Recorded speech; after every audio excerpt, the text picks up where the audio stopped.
Hello and welcome to History's a Blast. We're out on our first camping trip of the 2021 season, and we've arrived in Richmond, Kentucky this morning. And we're going to be touring a couple of historical sites in Kentucky's 19th century history. Come along for the ride.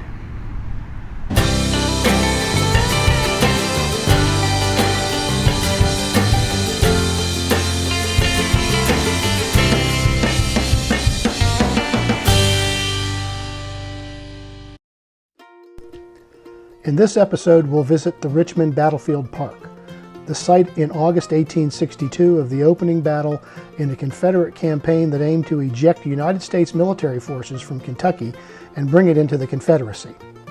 Edmund Kirby Smith commanded the smaller of two Confederate armies, 6,500 men in two divisions, in what was hoped to be a cooperative effort with Braxton Bragg's 35,000-strong force from Tennessee.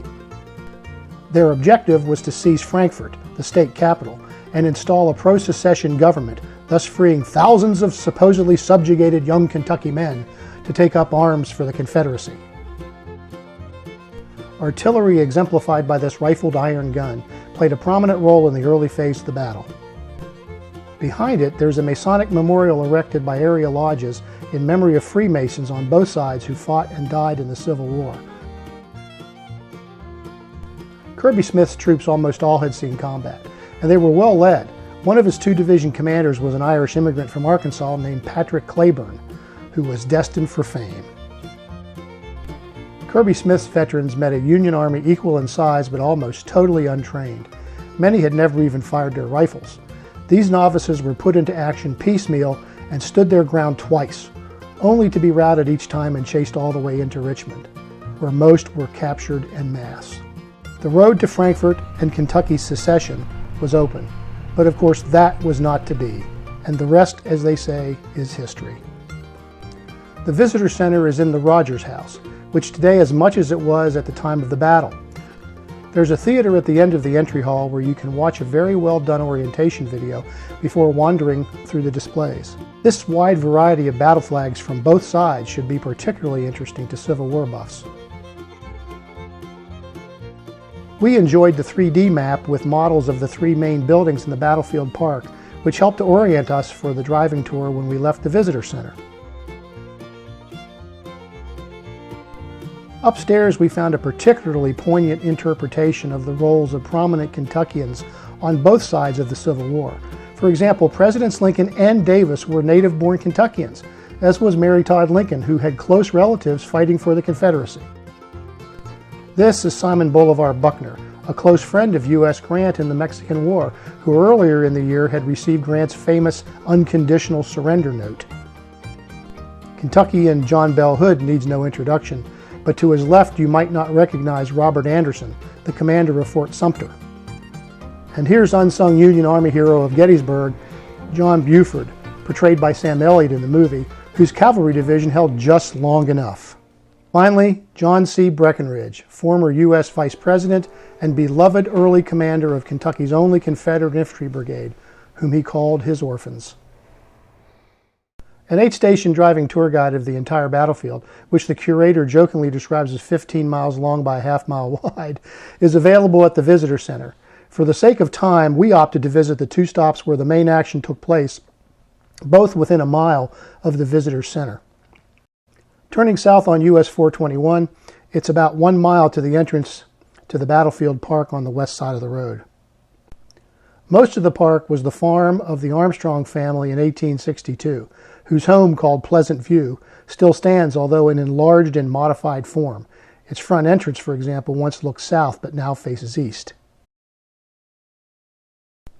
A small brick structure in the then front yard was a slave quarters. There's an interpretive sign about the slave experience here, but nothing inside the little building. The big house was closed for renovations. Most of the fighting in the battle, which began at about 7 a.m. and continued for about 5 hours, took place east of present-day US 421, which is unfortunately occupied by the high-security Bluegrass Army Depot.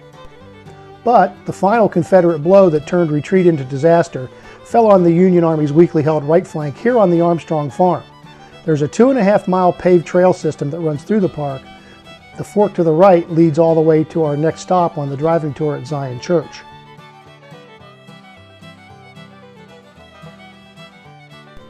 But we went on a few yards further and turned left toward Churchill Ravine, from which the Confederate brigade delivering that final blow advanced.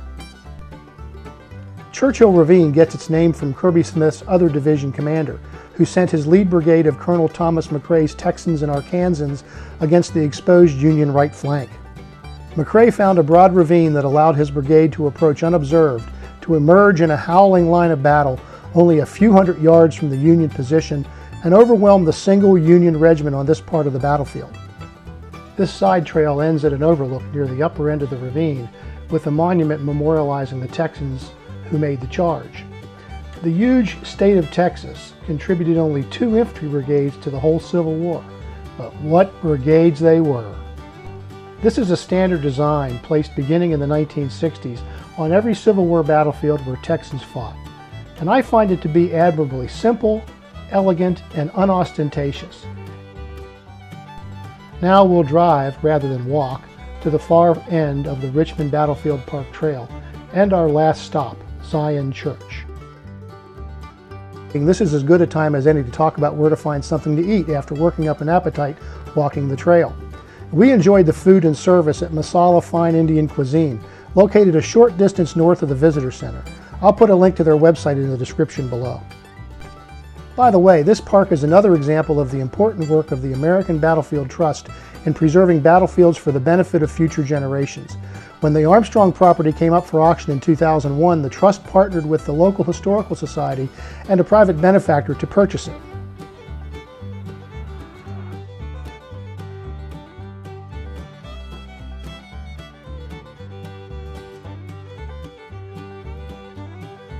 This is the original building.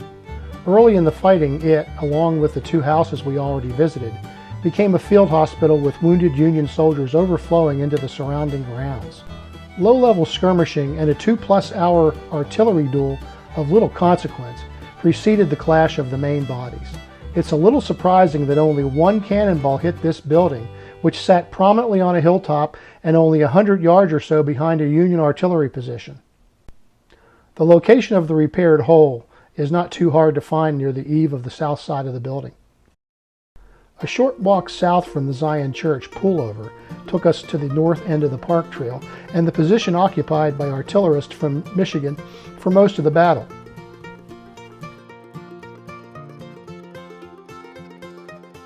The commemorative marker placed here by the state of Michigan and the interpretive placard at the trail's end combined to give us a fair description of the state of the art of artillery in general and the role played by the Michiganders in particular. Nicely done. As we walked back to Meriwether's tow vehicle, my eye was drawn to the housing development that sits a stone's throw from Zion Church, which led me to reflect once again on what it would be like were it not for the American Battlefield Trust to stand in a narrow roadside pullout looking into the backyards of suburban housing development after reading the Spartan placard put there by a local historical society about an unseen Churchill ravine. That's it for now.